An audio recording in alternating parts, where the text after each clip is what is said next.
Okay, we're Don and Ann McGugan, and we were co-hosts with my parents, JD and Louise McGugan, and our neighbors to be able to host the 1973 International Plowing Match, which was 50 years after the first match held in Lambton County on the Goodison Farm, which I believe was on Expo Street at the time.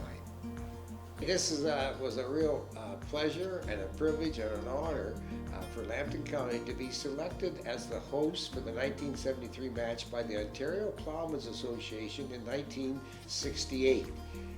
Our farm was selected in 1970. There were 7 competing farms in the county, and it was selected in February of 1970.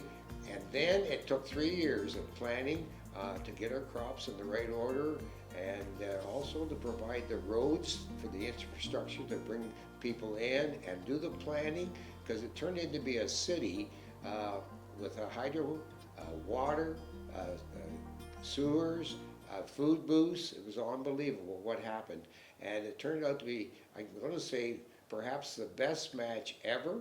It turned out to be 150,000 people came in the 5 days that it was on, and we had just fabulous weather. It was sunny, warm, and dusty every day. It turned into be a really wonderful experience, not only for our farm, but for our municipality of Brook Galveston and for Lambton County. And I have to say that everybody in the county participated. The mayor of Sarnia was involved, the member of parliament in Sarnia and Lambton Kent was involved, as well as our neighbors. And we involved the 4-H, we involved boys and girls at the local school who came from grade 8 and after 5 o'clock and cleaned up the grounds that was left over. It was the first time that they had moved the International Plowing Match into September. It used to be in October, and they always quite often end up with really awkward weather, wet and cold. And it was the first time they ever had a cash bar on the grounds, and we had absolutely no problem. It was also the first time that there was a small midway for kids, and it was the first time for helicopter rides. And so there was a lot of firsts at this match, and we were really pleased to be able to be the host of that. It just worked out just wonderful how everything came together. And it took an awful lot of people. We had government support, county support, the municipal support, and at the time my dad was also reeve of the municipality of Brook. I do want to mention that the Honorable Roland Michener, who was Governor General of Canada at the time, grew up on a farm in Alberta, plowed with a 1-furrow plow with a team, and he came on the opening day and opened the match, plowed the first furrow, and it was a really memorable day. That's like the most memorable thing about the plowing match. Plus, there were several thousand kids from all of Lambton County came that day. They were bussed in at 9:30 in the morning, and then they left at 2:30 in the afternoon, and they did have a chance to see the Governor General in the parade. There was a parade every day. Started at 12:30, it went on for about 2 hours with hundreds of exhibitors. And the most interesting part, or one of the most interesting parts, was there was a chemical called CB and they had 3 elephants there. And these elephants were all trained. The mama elephant weighed 8,000 pounds, and there was 2 smaller elephants that weighed, maybe a ton apiece. So that kind of got us started off on a great week. So Ann, I'll turn it over, and she can just fill in the gaps. I believe at the time in our county, there were 27 different branches of Women's Institute divided among 3 different areas: Lambton North, Lambton Center, and Lambton South. And those ladies prepared every morning before the general public got there, because the workers were there, and the workers would come hungry because they, got up early as well, and they would come as hungry as could be. So the ladies would get there early and they'd stay there late. Of course, they worked in shifts. Now, the ladies' programs throughout each and every day would involve cooking demonstrations. They had greenhouse demonstrations. They had quilt displays, and lots of things that ladies are doing in their spare time, which is sometimes rather limited. And Dawn spoke about the school children too that came, and one child was brave enough to say that, well, yes, we did the rides. We looked at all the machinery that was there. We were not really too proud about climbing, or the display person was not too proud about us climbing up on tractors. But anyway, some of us did. And so we wandered around and we saw this display and that display. And of course we had to have lunch. And some of the students had brought their lunch already and went back to the bus to eat it. But some of us had to pay 70 cents for a hamburger and even 60 cents for a hot dog. And they thought that was just way too much. But they were engaged in the communication anyway. And so yes, they could find the money to buy a hamburger. So today you'd think 70 cents for a hamburger? That was way back in 1973. Another event that was at the plowing match that year was a home beautification contest. And this would be involving every member of the family to help in to produce what they would think would be the thing that you really had to see, because it was made so well by the home owners that you decided to, spruce it up a little bit. Maybe you did some painting, maybe you did some landscaping, maybe you did some windows. Goodness knows what you did. But there were a number of entries into the home beautification contest, and every person that was entered got one of these plaques that would commemorate that they had entered into that home beautification contest. And I believe Mr. Kerrigan was the one who was declared the best. Now, these trophies are hanging on walls all around Lambton County of the people that entered that contest, and we were very proud. We did not enter because we didn't think it was the fair thing to do.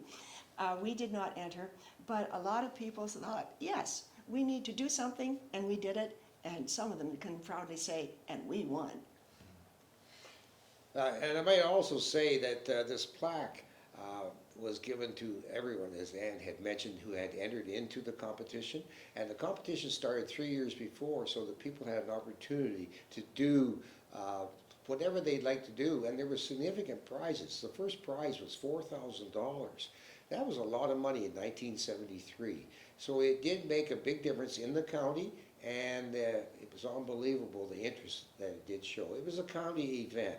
And on this plaque, everyone got one. It's in the image of Lambton County, an outline, and there's a plow on there. And I just want to take a moment or two to talk about plowing. It's called the International Plowing Match, but technically it's a farm machinery show and a family show.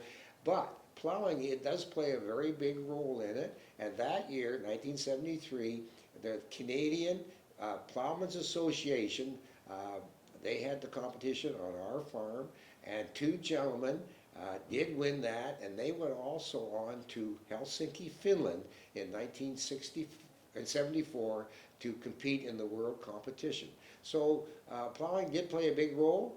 There were teams there. I'm not sure how many, but there was a significant amount of teams pulled in one for a plow as well. And I did not mention this earlier, but Budweiser beer had their 8-horse hitch there with a wagon and the kegs, imitation kegs on the wagon.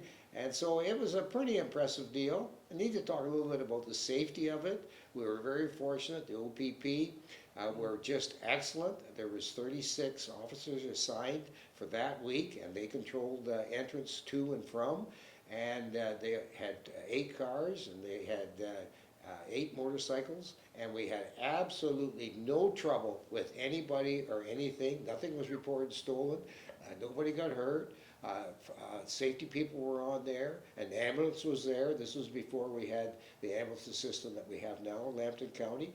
So these protections were all taken, and so we were very blessed and very fortunate with the cooperation. Just a little tidbit, there was one church that was very active in our community, and in that 5 days, they made $5,000 serving food and a lot of pies, and they go home at night, make the pies, come back and sell them the next day. And $5,000 for a church in 1973 was a lot of money. So it did a lot to pull our community together, and there's still some aspects.